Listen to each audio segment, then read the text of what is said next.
Hello everyone, welcome to today's webinar.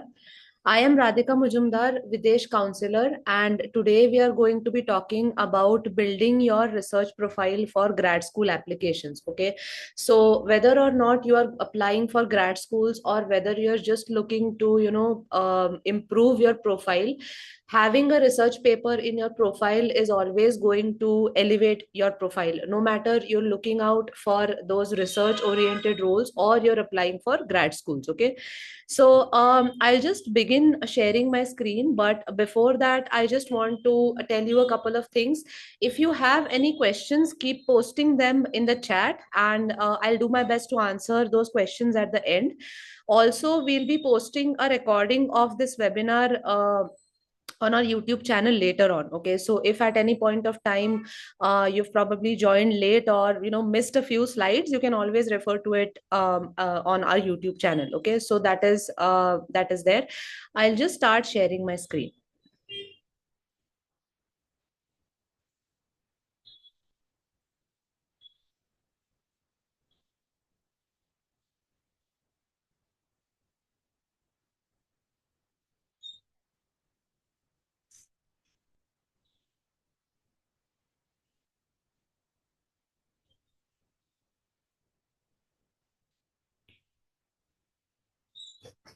Yeah, so today's webinar is all about grad school applications and building your profile for grad school applications. Okay, so that is the agenda of today's webinar. I'm going to be talking about a realistic timeline that will allow you to publish a first author research paper or a review paper. I'm going to be also taking you through the details of what is a review paper, what is a research paper, and in details about the paper outline as well. Okay, so that is also, I think, something which is very very important, and that is also, I think, it's going to be helpful for you because not everybody is well versed with how a research paper looks like. So I'm going to be talking about all those things in detail as well. Okay, so at the end, I'm also going to be talking about finer details that go into making of a research paper or publishing a research paper, and then what happens post submission. Okay, so what happens when you actually submit the research paper to a journal or a conference, what happens after that. Okay, and the timeline for that as well. And then later on, I'm going to be talking about how we can collaborate to write a research paper with you as the first author. Okay, so let's begin.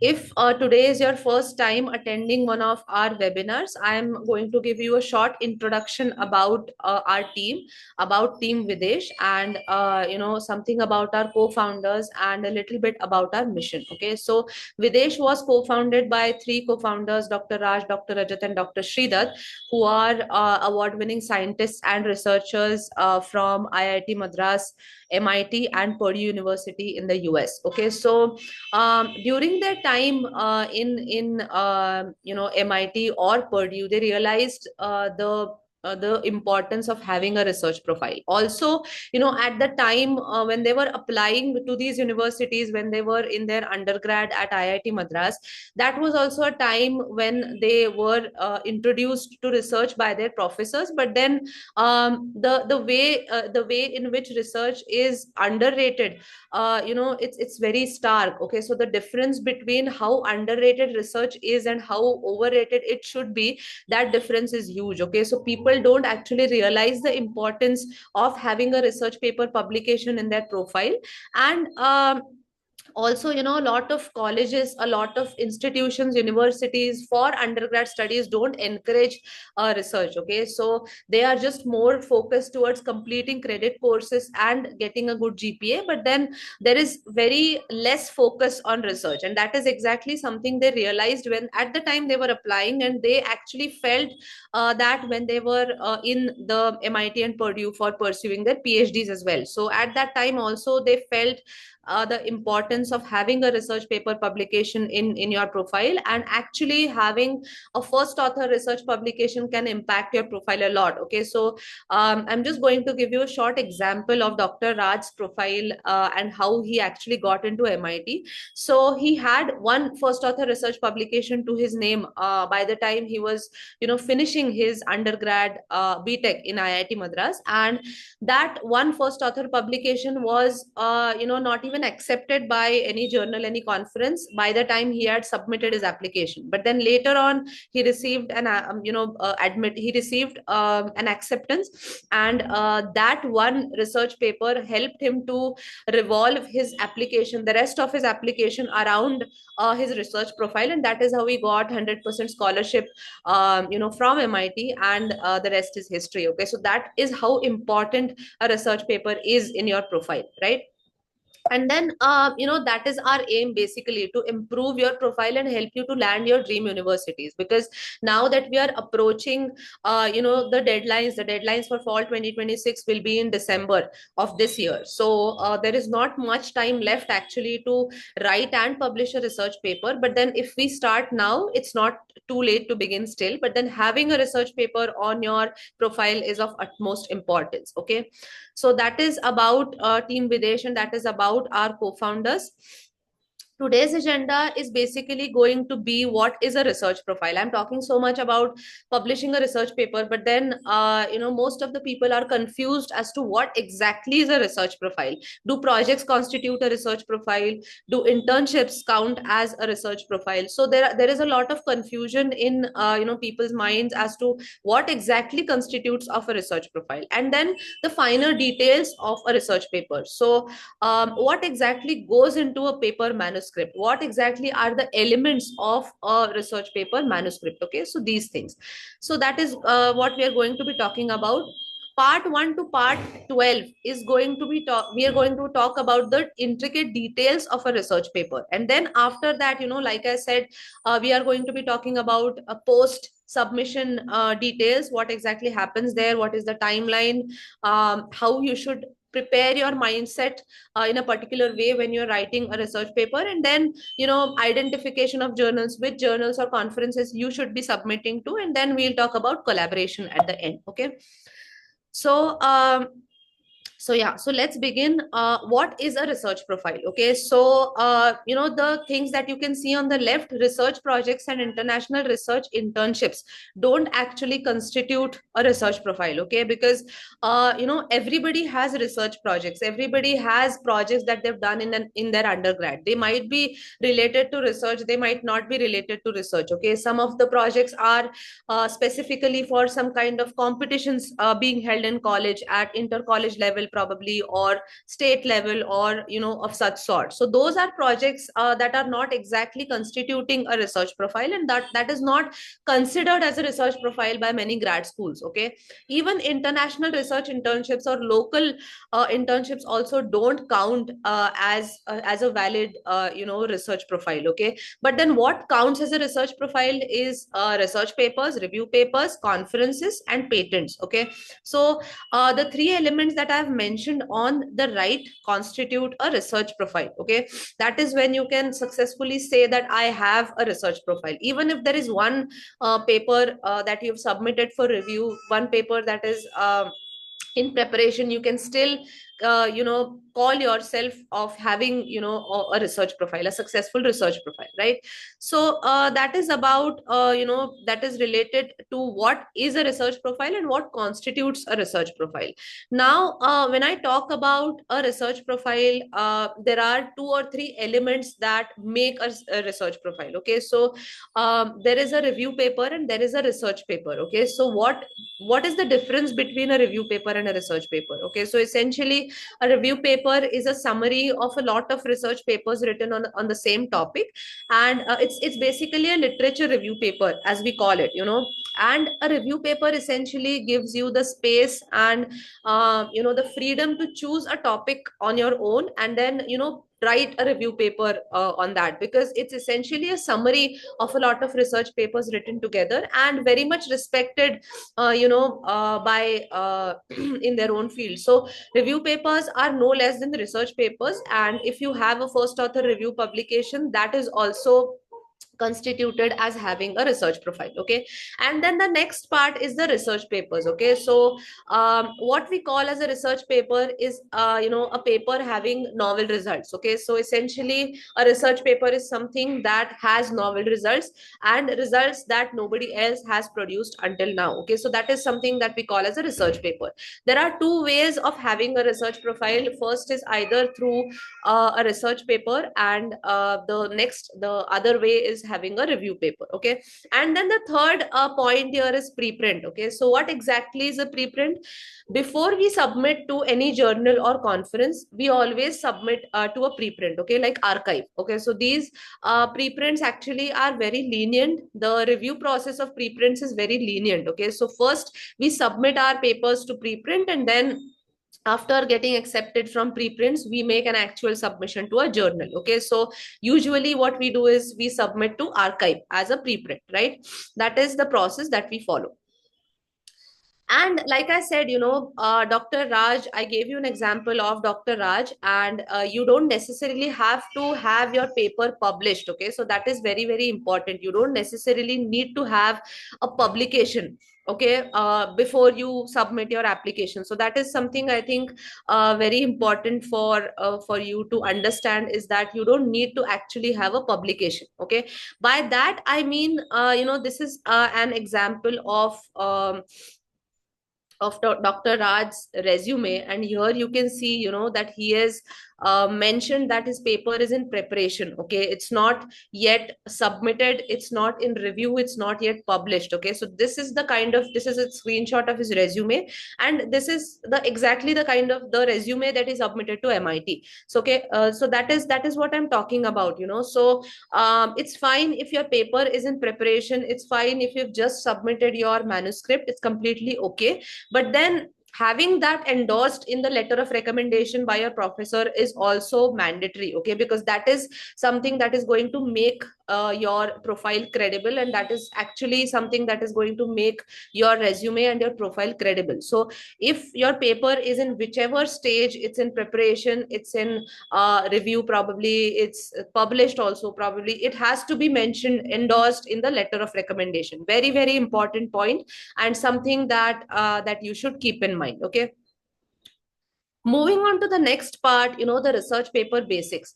So a lot of people don't have an actual hands-on knowledge about how to write a research paper. Okay, so the mindset that people usually go into is that, will I require a lot of patience, will I be able to write a research paper, it's very complicated, will I be able to actually write a manuscript, submit it, and then get it published? So a lot of doubts come into our mind when we are, embarking on this journey of writing a research or a review paper.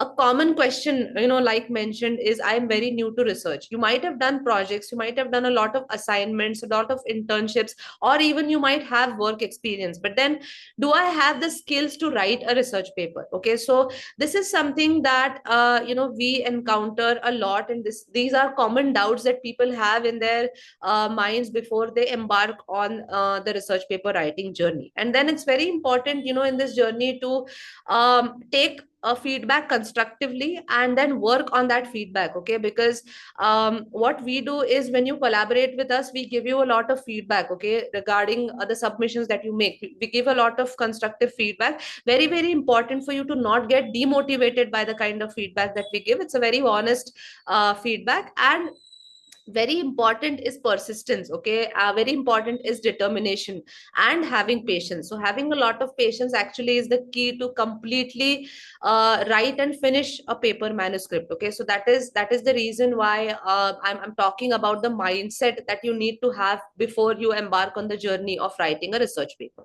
Okay, so now we move on to the literature study. So literature study is usually the first step that goes into research paper writing. So what is a literature study? Literature study is the study that you're doing of other reference papers, other different papers that have been written on the same topic as the one that you've chosen. Okay, and it is very important to do a thorough literature study before you begin writing your research paper, because very very important, again, first of all, a literature study is important to choose a topic. Okay, I'll come to that part later on.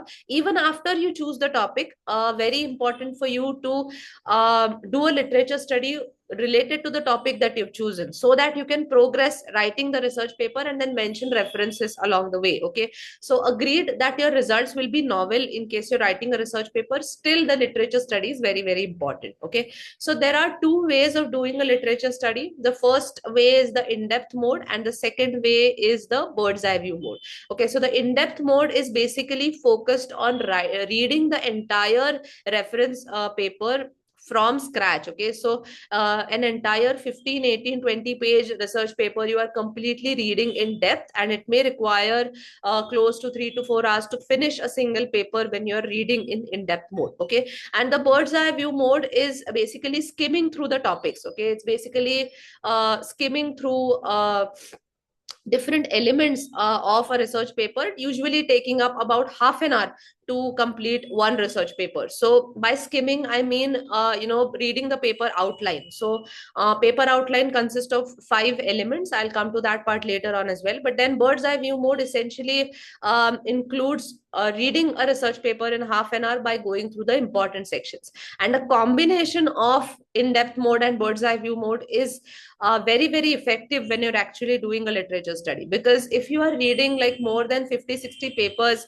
on a particular topic, it's not possible, it's not practically possible to do every paper in in-depth mode. So that is why what we suggest is, combining the in-depth mode and the bird's eye view mode to do a literature study, do a thorough literature study. Okay, and then how to summarize findings from the literature review. Okay, so consider that you've probably read approximately 50 research papers, reference papers, 50 literature study papers, 50 papers with similar references. Okay, how are you supposed to remember the findings from all those papers? Okay, very very important, again, when I talk about the findings. Okay, so what I'm trying to say here is that when you're on your 20th paper, or when you're on your 30th paper, probably you might forget what you've read in your first or second paper. So that is why making this Excel sheet as the master sheet is very very crucial. That is why I've just given you a snapshot of an Excel sheet that you should be making, and in the last column, in column G, you should write your findings. Okay, so that is very very important, because at the end it's very crucial for you to remember, or to have references of your summary. So this summary should be like approximately 2 to 5 sentence long. It should not be more than that. So when you are actually in the process of writing references or writing a research paper, and you need to reference something from the previous papers that you've read, you can just go to this Excel sheet and read the summary. Okay, so that is why it is very important. Now, there are some tools that you should familiarize yourself with when we are into this whole, when we are embarking in the journey of writing a research paper. Okay, so first tool is Overleaf. Overleaf is actually a tool which converts your text into a LaTeX document, and that is very very, it looks, your document looks very very professional. Okay, so you can see on the left hand side that you just have to enter the text, and on the right hand side the entire research paper writes itself on its own with the correct font, the correct spacing, and the correct format. Okay, so like I said, it gives an Overleaf, actually gives you a feeling of writing a professional research paper. And you don't have to make any edits, you don't have to do any programming. What you have to do is just you have to edit the right sections, and you'll be able to successfully write a research paper. Okay, so we extensively use Overleaf with our students, because it is very very useful, very efficient, and it actually makes your paper look very professional. Okay, The next tool is the lit maps. Okay, so lit maps basically is, like the name suggests, it is basically used for literature study. So this tool is basically used for referencing literature, different literature. So if you're confused about which paper I should read next, that is when you should use lit maps. Okay, lit maps will actually help you to find your next read. Okay, to find your next literature paper that you should be reading. Okay, so that is how useful lit maps is. And given the name, it is actually, what you have to do essentially is you have to just enter the name of the research paper that you're currently reading. And then when you enter in this particular software, when you press enter, it will give you all the references of the particular research paper, different research papers around the same topic. So it will give you a lot of different references to choose from, and a lot of options which you can choose for your next read. Okay, so that is how useful lit maps is. The next tool is Mendeley. Okay, so Mendeley, if you remember in my previous slides, I had mentioned about the Excel sheet that you should be making. Okay, so Excel sheet is basically used to jot down your references, to jot down the summary that you have read when you're reading literature. Mendeley exactly does the same thing. So what I just talked about was a manual way of jotting down the points that you've read from the literature study. But then Mendeley is a software where you can make a reference library. Okay, so in this particular software also, the similar thing can be done, the same thing that I mentioned in the Excel sheet, the same thing that you can do in this particular software. Okay, and all of these softwares are free to use.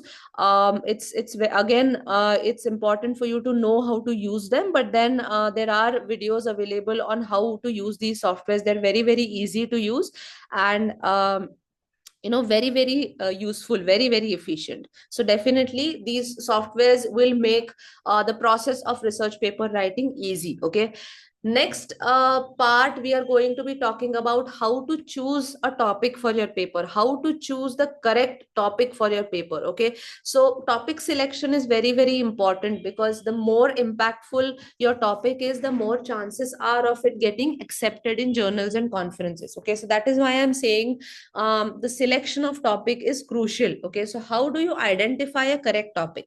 Okay, so how do you start? You start by identifying your broad area of interest. And by broad area of interest, I mean, it can either be I've given just 5 examples for your reference. It can be something else, but then it has to be very broad. Okay, because everybody knows what kind of broad area they are looking at, what kind of a broad area of study that they're looking at, or what particularly interests them. It doesn't have to be very specific at this point. Okay, so I've just listed down a few things that constitute a broad area of interest. And then after that, after you finalize a broad area of interest, what you have to do is you have to narrow down to 2 or 3 specific topics within your broad area of interest. So this is where we are getting closer towards identifying our specific topic for writing a research paper. Again, novelty is very, very important, but then your area of interest is also equally important. Okay, so when you narrow down to specific topics, how do you narrow down?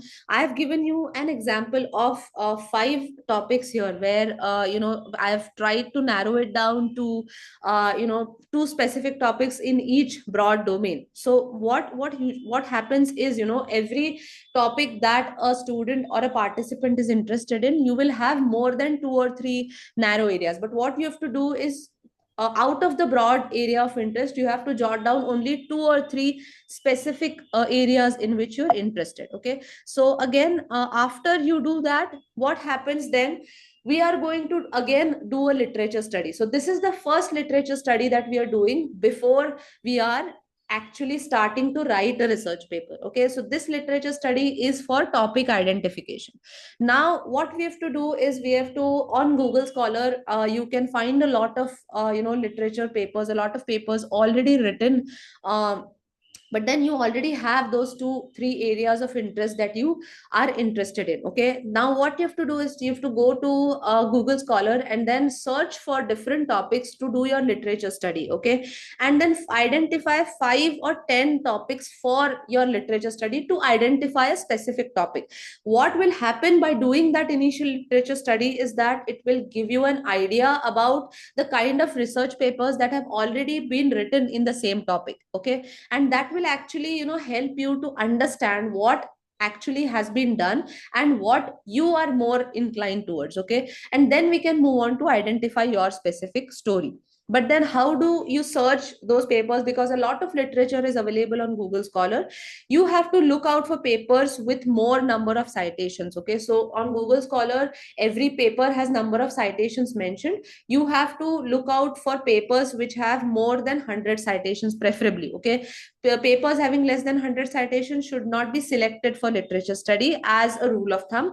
Again, you have to look for papers not older than 2015 or 2016, because those papers are considered old enough, and you probably shouldn't be reading those. Okay, so the paper that you're reading has to be published on or after 2015 or 16. Okay, so very important to read relevant recent papers, right? And then you will actually know which topic you're actually interested in and what others have written on this particular topic. Okay, so like I said, combine the in-depth mode and the bird's eye view mode for doing this literature study. Skim a few papers from the bird's eye view mode, and detailed literature study should be done on 5 papers. Okay, 5 or probably 4 to 5 papers in in-depth mode, and then another 15-20 papers in the bird's eye view mode. So that will give you a fair idea of the work that has been done in the topic that you are interested in.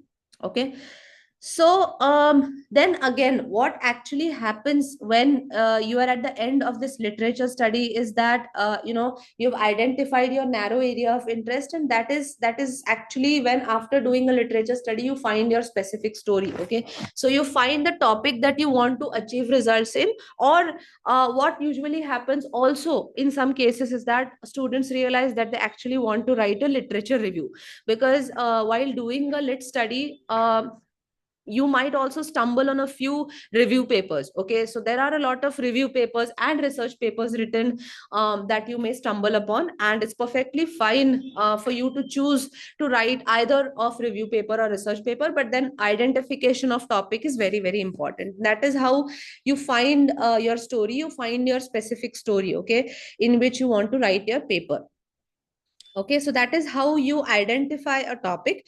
And then afterwards, what you do is, after topic identification, you begin writing the paper outline. Okay, so paper outline constitutes of 5 elements. The first is title, second is abstract, third is introduction, fourth is tables, and fifth is figures. Okay, so these 5 elements are very, very important constituents of your research paper.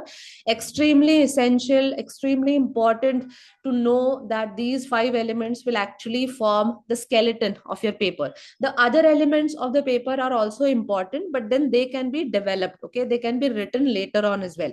I'm not saying that they're less important, but then it comparatively takes a lesser amount of time to write those topics in your paper manuscript. What is very, very important is first forming the paper outline. Okay, so once you have the paper outline ready, it's comparatively easy to expand a paper outline into a full paper manuscript. Okay, we are going to now go through the paper outline one by one. Talking about the template first, what you should essentially do is, there are 2 options available. You can either use an MS Word template, or you can use overleaf template. Okay, so it's completely up to you, as to which template you should use. My recommendation would be to use an overleaf template, because again, very, very easy to use and makes your paper look extremely professional. Okay, so But then again, you always have the MS Word template to choose from, right? So now we are going to be talking about the title and the abstract. Okay, so what is a title? A title is essentially 10 to 12 words, okay, which completely give an insight into how your research paper looks like. What are the contents of your paper? Okay, so if it's a research paper, the title has to be different.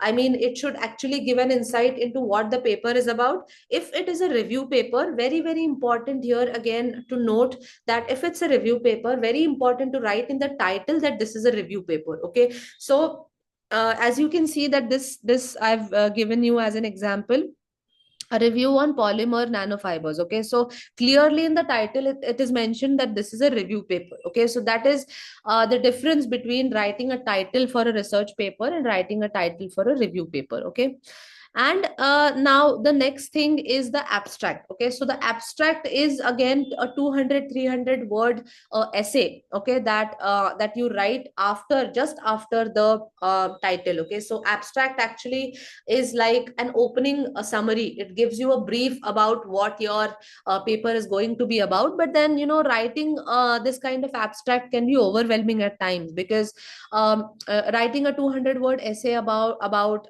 what your research paper is about can be quite overwhelming. Okay, so what we have done is we have divided the abstract into four parts.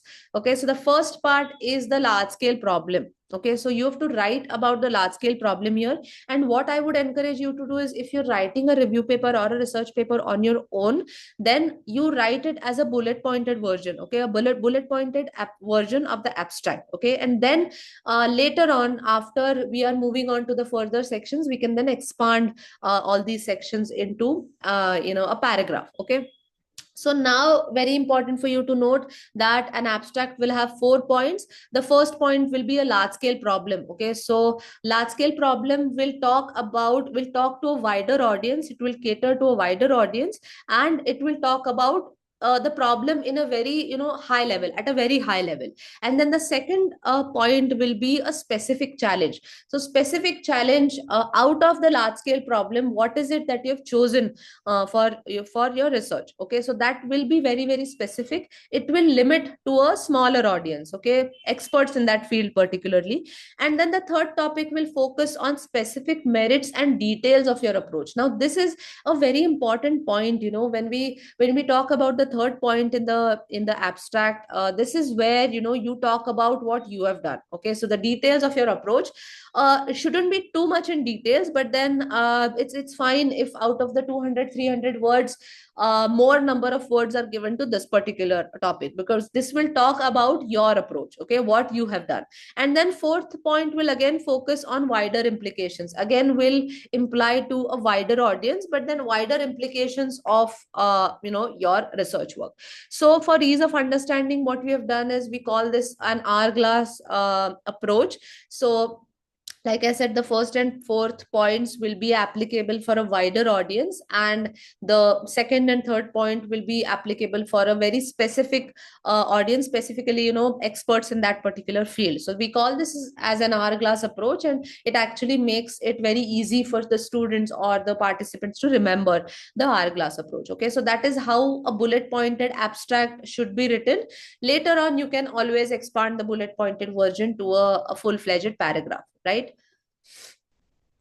Now we are moving, I would say, to the most important section of your research paper, that is the introduction. Okay, in the introduction is where actually you mention all the details about your paper, all the details about how previously, here is where you also mention details about your lit study that you've done. Okay, so here is also where you get to mention the references that you've used, or specific references that you've used, and specific learnings you've had from your literature study, and then your approach. Okay, so like I said, it can be again quite overwhelming to write an introduction which consists of 1000 to 1500 words. Okay, it can be very overwhelming if I ask you to write an essay of 1500 words about your research paper. Again, for that, what we've done is we've divided the introduction to 5 parts, each part having its own significance, right?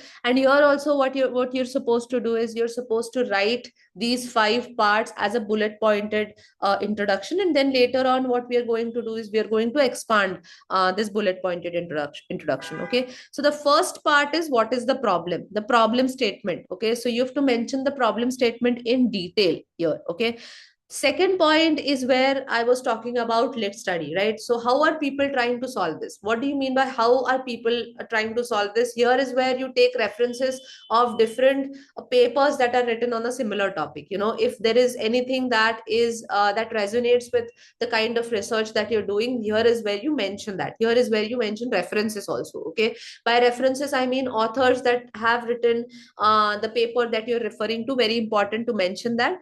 So we always have a different references section at the end of our paper manuscript, but then here is where we write those references in a bullet pointed version, and later on we convert this bullet pointed version to a completely full-fledged references section later on. Okay, and then what are the issues with the current approach? So this is the third point. Fourth point again is what do you propose? Okay, so what is your novelty? What novelty are you bringing into this research paper? Very, very important. Again, fourth point is where you bring your novelty. Fourth point is actually where you get to showcase your work, and here is where it's like kind of a make or break that happens here. The reviewer decides whether or not they want to go ahead and read the further sections of your research paper, or they just don't want to do that anymore. Okay, so very important to focus on the novelty of your paper. How novel is your paper? What different have you done, right? And then large scale implications of your solution. Okay, so again, like the abstract, at the end we are talking about wider implications. Here we are talking about large scale implications of your solution in detail. Okay, here is we are mentioning everything in detail because introduction is approximately 5 times longer than the abstract. Okay, so this is about the introduction. The fourth part of the paper outline is the figures. Okay, so figures are a very visual insight into your paper, and the first thing that the reviewer notices when they see your paper is the figures. Okay, so very important again to align each figure with the other one. There should be a correlation between all the figures that you are inserting in your research paper. Okay, so figure 1 has to be related to figure 2, and figure 2 has to be related to figure 3, and so on. Okay, so very, very important again. And then later what you should also remember is these 5 or 6 points that I'm about to tell you, when you are doing or inserting figures on your own. So your figures should be high resolution, you should have legible access, there should be labels, there should be consistent choice of colors, font family, font size. It should be incredibly aligned, and there should be labels to the sub figures as well. Okay, and then size and colors of markers and titles, legends are very, very important. I'm also going to be showing you a reference figure, okay, later on. But then how you can insert or create figures is through Canva or Adobe Illustrator, or the traditional ways of using an Excel or a PowerPoint. Okay, and then figures also can be inserted via overleaf. Okay, so overleaf software allows you to insert figures, right? This is just an example of how an ideal figure looks like. Okay, so if you see, the figure number is mentioned, that there is figure title mentioned, sub figure number mentioned, and sub figure description also mentioned. Okay, so here you can see that this figure has all the details that need to be mentioned. Okay, so that is how I'm talking, that is what I'm talking about. These might seem very minor points, very basic points, but then actually when you are inserting figures, these points need to be remembered. Okay, because every figure in your paper has to be aligned and has to have a same font, same color, and very consistent. Okay, so all your figures should be very consistent, right? Then we are going to be talking about the fifth point in the paper outline, that is the tables. Okay, so tables are again a visual representation of the text. Okay, so whatever in your text can be converted into a table format, you should go ahead and write tables, or insert tables. But then again, rules for inserting or creating tables remain the same as that of creating figures. Okay, so like I said, a table also needs to have a correct description, correct labeling, correct font size, and column size, very very important. And then again, tables can be inserted through overleaf as well.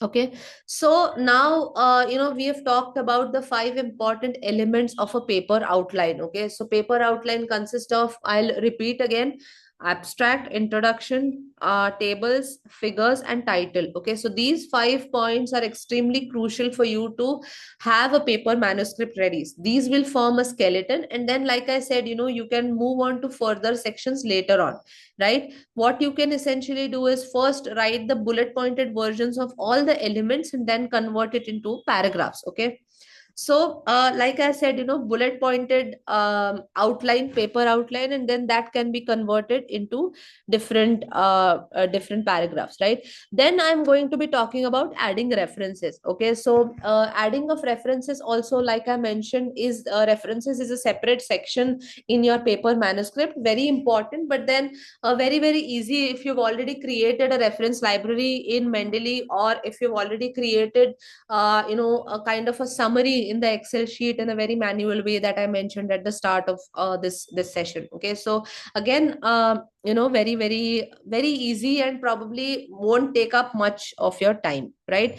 Like I said, bullet pointed paper outline. After that, there is an acknowledgement section also, which is very simple to write, and you would already know what kind of acknowledgements you have to write from all the literature study that you'd already done. Okay, so if you've already done a lit study of, let's say, 40-50 papers, what you can essentially do is you can always write a 2-3 sentence acknowledgement. I've just mentioned a few examples of how acknowledgements are, and how this, it's a very simple section, but then again important. Okay, now we are going to be, I'm going to, if we are at this stage where we can convert our bullet pointed paper outline and bullet pointed sections into a paragraph. Now we are beginning the process of writing a paper manuscript. Okay, and here is actually where we move on writing actual paragraphs. Okay, so full versions of paragraphs. And like mentioned, do not use chat gpt or any writing tools. Okay, so usually the reviewers have AI detection systems on their on their systems, and it creates a really bad impression. So be as much creative as you can and try avoiding using any writing tools or chat gpt. Okay, so refrain from doing that completely. So very important point, but then you might be tempted to do that, but then refrain from doing that, right? Now we are going to be talking about the next section, which is again conclusion section. We are almost at the end of writing a paper manuscript now. Okay, so we are at the fag end of the manuscript, and the a section that comes at the very end is the conclusion section. Okay, so here is also the length of this section. It will be similar to that of an abstract, again 200 to 300 words. It basically will focus on summarizing your findings. Okay, what are the actual takeaways? Okay, so you just have to summarize your paper and you have to write the actual takeaways. Okay, so that is the conclusion section. Now we have moved towards writing the entire paper manuscript. And just if I'm just mentioning this supplementary section, if a few of you have to actually add a lot of materials, but then you're unable to add all those materials in the references section, probably there are a lot of figures to add, there are a lot of other things that you want to mention, that you can do in the supplementary section. You can mention figures, text, data, code, or anything else that you could not mention in any other section. Okay, so this is the supplementary section. Not mandatory to write in your paper manuscript, but then you can always go ahead and write a supplementary section. Okay, so considering now we have finished the paper manuscript, and we are in the process of actually uh, proofreading our entire manuscript. So what are the constituents of proofreading? How should you proofread your manuscript? If you've made any mistakes, if you've made any silly mistakes, silly errors, there are 2 3 ways to proofread your entire manuscript. And this also might seem very basic, but then students end up making these mistakes. Okay, so people end up making a lot of mistakes when they use active and passive voice. So that is the first checkpoint that you should check before when you're proofreading your um, entire manuscript. So what you should do is, first of all, as a rule of thumb, use active voice instead of passive voice. Okay, so passive voice looks something like this: the imaging was performed using SEM.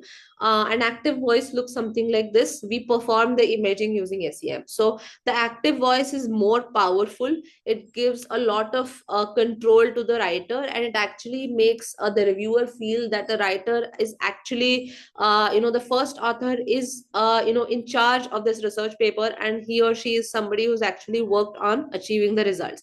Whereas the passive voice is very I would say it's not taking control of your research paper, and it actually makes the reviewer feel that you're doing something from far away, you're just observing something that is being done.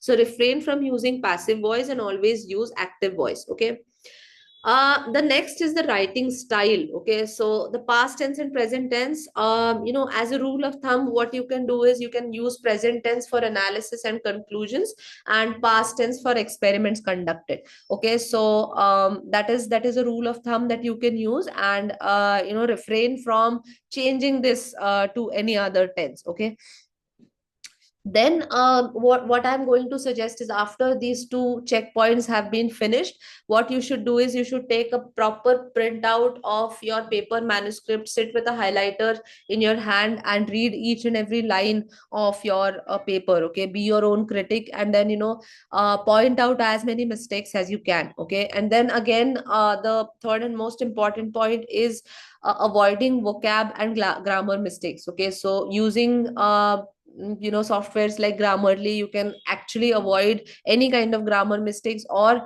even vocabulary mistakes. So for that, I would suggest to take a proper printout and then proofread your own paper. Okay, very very important. And then after our paper manuscript has been proofread, what we are going to do, the next step is to identify the correct journal for submission. Okay, identify the correct journal or conference where we want to submit our paper, right? This is going to be the next step. So how are you going to identify your journal? This is the process is going to be very very simple for that. So what you're essentially going to do is, in Google Scholar, you're going to search for similar topics and find the journals in which those papers have been submitted, because it is highly unlikely that you are doing research on something that has not been researched on up till now. That is highly impossible. So what you are going to do is, you are going to search on Google Scholar for similar topics and similar journals to which these papers have been submitted to, and that is how you are going to identify different journals for submission. And then another basis of judgment is the impact factor. Okay, so every journal has an impact factor. The more the impact factor, the better the journal is. Okay, so having an impact, targeting for an impact factor of 3 to 10 for first time research paper submissions is a very good way to start with, and that is definitely what you should be targeting. Okay, so every journal has an impact factor, and you should look at the impact factor before submitting your paper. Okay, another factor that you should also be taking into consideration is the cost of submission. Okay, so almost every journal with especially with high impact factors have publishing cost. Okay, not publishing cost, actually it's like it's a submission cost. Okay, so you actually pay the cost of submission. Okay, whether or not your paper is accepted or rejected, you still have to pay this cost, right?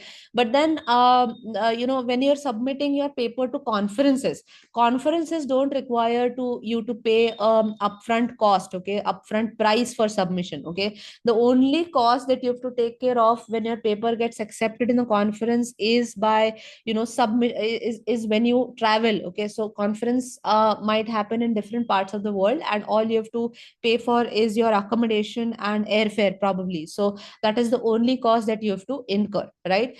There is no cost of submission when you're submitting to conferences, right?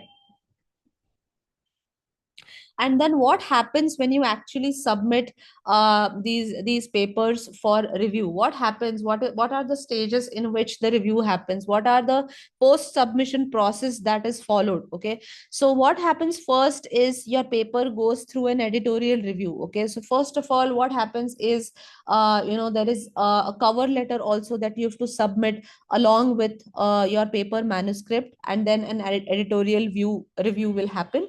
You will afterwards get to know if your paper has passed the editorial review and it has gone to the peer review. So at every stage you will be informed as to if your paper has progressed to the next stage. Okay, so after peer review, the paper then progresses to revision. So they will see if your paper needs any kind of revision. If yes, they'll get back to you. You have to make those changes and then resubmit. Okay, and then finally, if your paper also passes the revision stage, then you receive an acceptance that your paper has been published, and in so and so journal. Okay, so the whole process of post submission to publishing may take approximately 1.5 to 2 months, and that is considering every reviewer is not on holiday. There are no Christmas holidays coming in between, there are no other festivals coming in between, or nobody is going on a holiday or is unable to review your submission. Okay, so considering that, it will take about 1.5 to 2 months for your paper to pass all these stages before you receive an acceptance email. Okay, again, a very important point I would like to mention is that how to deal with paper rejection. Okay, so what usually happens is that when you usually submit to journals with high impact factors, even professors from good universities, senior professors from good universities end up having their papers rejected a lot of times. Okay, so it's nothing personal, and then they can always reject your papers based on a lot of reasons. There can be a lot of reasons for rejection, but then what we have to make sure is that we have to make our paper strong in every way possible. Okay, so rejection is a very, I would say, a common part of the paper publishing and research paper publication process. So it's important for you to submit not just to one journal but multiple journals and conferences. Okay, so that is why selecting different journals, different conferences is mandatory and crucial for you. Okay, so don't just depend on one journal, but then try to look at different journals and different conferences where the topic of the journal or conference aligns with the paper that you've written. Okay, so very, very important again. And then I'm going to be talking now a little bit about how we can collaborate with you to write a first author research paper with you as the first author, and then our co-founders being the second and third authors. Okay, so I'm going to be talking about the entire long-term mentorship program, out of which the first part is about building your research profile. So what we essentially do here is that we provide professional mentorship to you, and we guide you in every step along the way that I just mentioned on writing a research paper or a review paper. So we work in a very structured assignment oriented form where we are asking you to submit assignments at every stage, and we are giving you a clear roadmap as to what is expected of you in which week. So accordingly, what you do is you make submissions, we give you our feedback, and very, very important again for you to take that feedback constructively. Okay, so keep up your motivation. What we do essentially is we give you an overview of the kind of things that we'll be doing in the next few months or the next few weeks, so that you know what to expect going forward. And then the next part of the long term mentorship program is the perfecting your applications part. So after we build a paper manuscript and we submit to journals and conferences, what we do is start writing your SOP, resume, letters of recommendation. So all these documents will be heavily focused and heavily based on the kind of the quality of research paper that you write, because that will be the heart of the entire documentation along with the rest of your profile. Okay, that is what we call storytelling. Storytelling is again something that comes later on in the application process. And then what we also do, like I said, we plan your entire timeline so that you finish well before the application deadlines, and then you're able to have enough time to submit your applications before the deadlines. Okay, so like I said, the phase one will focus on building your research profile. The duration is approximately 2 to 3 months, depending on whether you've decided to go ahead with a review paper or a research paper. That is the duration of the first phase. And then the second phase will focus on guiding you to accordingly related to your university shortlisting, SOP, LORs, a little bit of guidance if you require in the exam preparation, GRE, TOEFL, etc., resume, and then portfolio website. Okay, so this is the second part of the long term mentorship program. This is an assessment tool that we send out to students once they've enrolled in our research program, because we want to know how well versed you are with doing research, with research entirely. What is the kind of level that you have, whether it's basic, whether it's intermediate, or whether it's proficient. Okay, so this is also a tool that we share.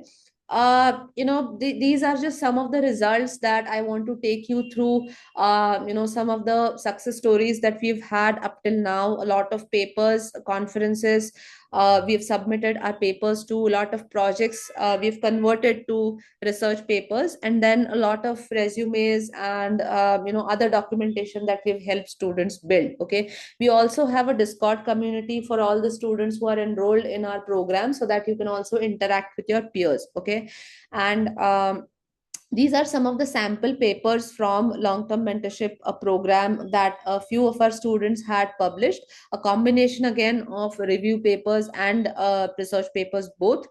Again, very, very important to note here that none of these students had ever published a research paper or a review paper before, but all they had was, a few projects that they'd done in their undergrad that they converted to a research paper. And for people who did not have projects, they wrote a review paper instead. Okay, so these are some of the messages and some of the emails that we've been getting related to student admits from 2023 and 2024. And for this year also, we have received a lot of admits from very good universities. Okay, so when you visit our website, hello at the rate flyvidage.com, there you'll be able to see a lot of video testimonials from students also that we've posted. You can view those testimonials also, and then you can also view the universities in which our students have got admits. Okay, and then again a few emails, a few messages that we have received. And then again, to reiterate, what we help you in the first phase with is to identify good problem statements. Okay, so when I was talking about topic selection for your research paper, this is the kind of thing that we help you with, because again, that can be a very overwhelming thing to choose a specific topic and then teach you how to write papers. So it's not like we are going to, after topic selection, we are going to ask you to write a complete research paper and then get back to us. It's going to be a very structured roadmap that we are going to follow week wise, where we'll be guiding you along every step of the way, and then help you set a realistic timeline to publish papers. Okay, so we are going to also help you to figure out how to submit to different journals and conferences, and which journals and conferences you should be submitting to. So that also we'll be taking care of. Okay, and then the outcome that we really realistically expect out of writing a research paper or a review paper is that your resume right now might look something like this, and your resume later on will look something like the one on the right. So this particular resume is realistically 4 or 5 times better than the resume on the left, and that is exactly the outcome that we're looking for. Okay, just a glimpse of how life at MIT looks like. Some glimpses of Dr. Sridhar having, his a lot of learnings and a lot of exposure at MIT.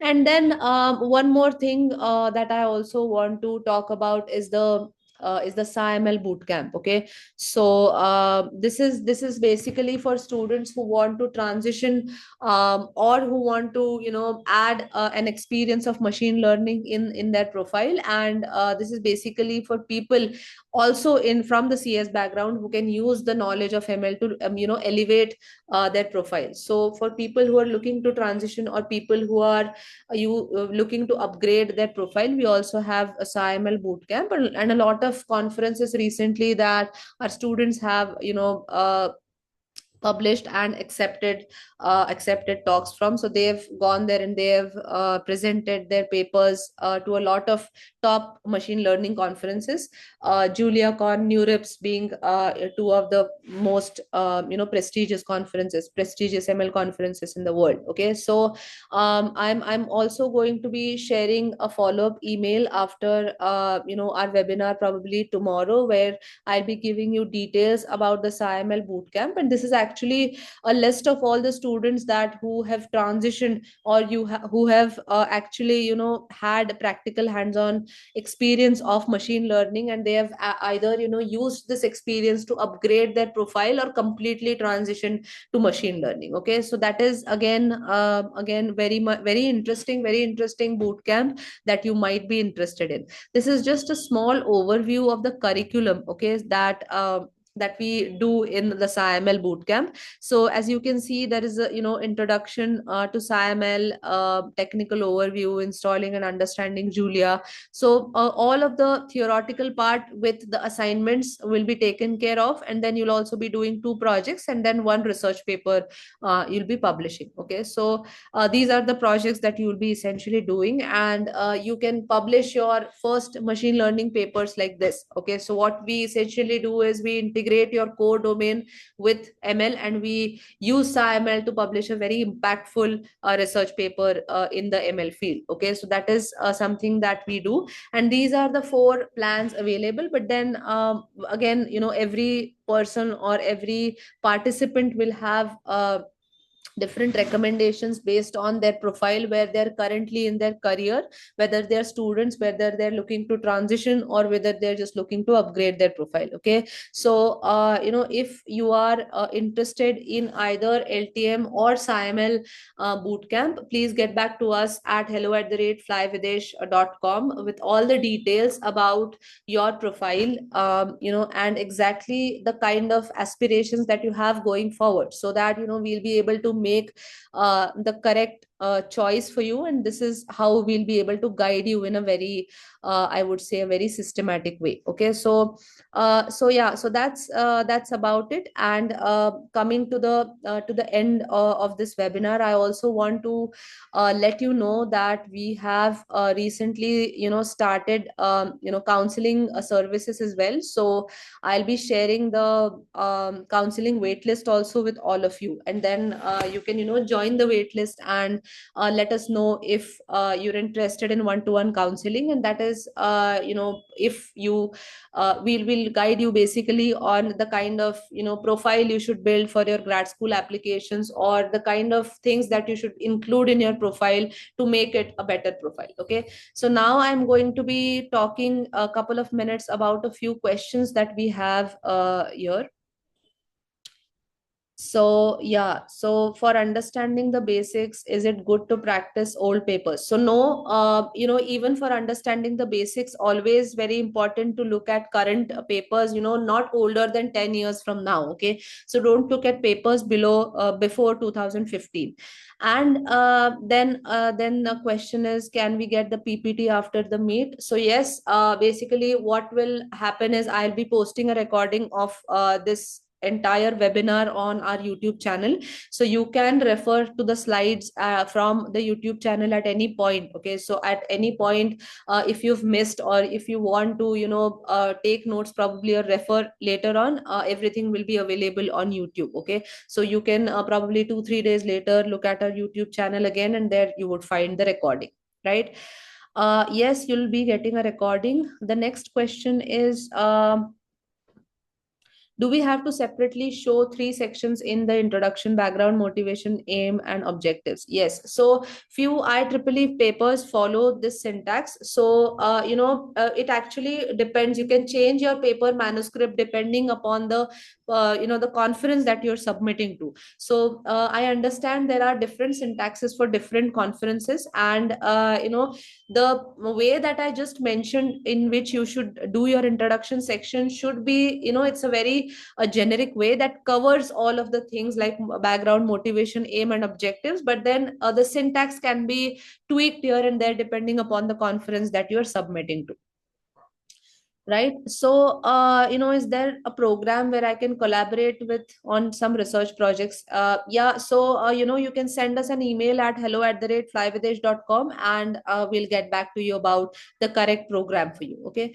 So impact factor of a journal, how can it be known? So every journal, when you look on Google Scholar, they have an impact factor mentioned. There's an impact factor mentioned for every journal, so it's a very open kind of a thing, and they mention impact factor. So whatever other questions you have, you can also write these questions to us at hello@flywithesh.com, because I see that we are quite ahead of our time. We have already crossed 8. But then yeah, YouTube channel also, I'll be mentioning the link of our YouTube channel in the follow-up email that I'll be sending out to you probably tomorrow. I'll be mentioning the YouTube channel there. And then how about publishing book chapters in reputed press? Will it be considered?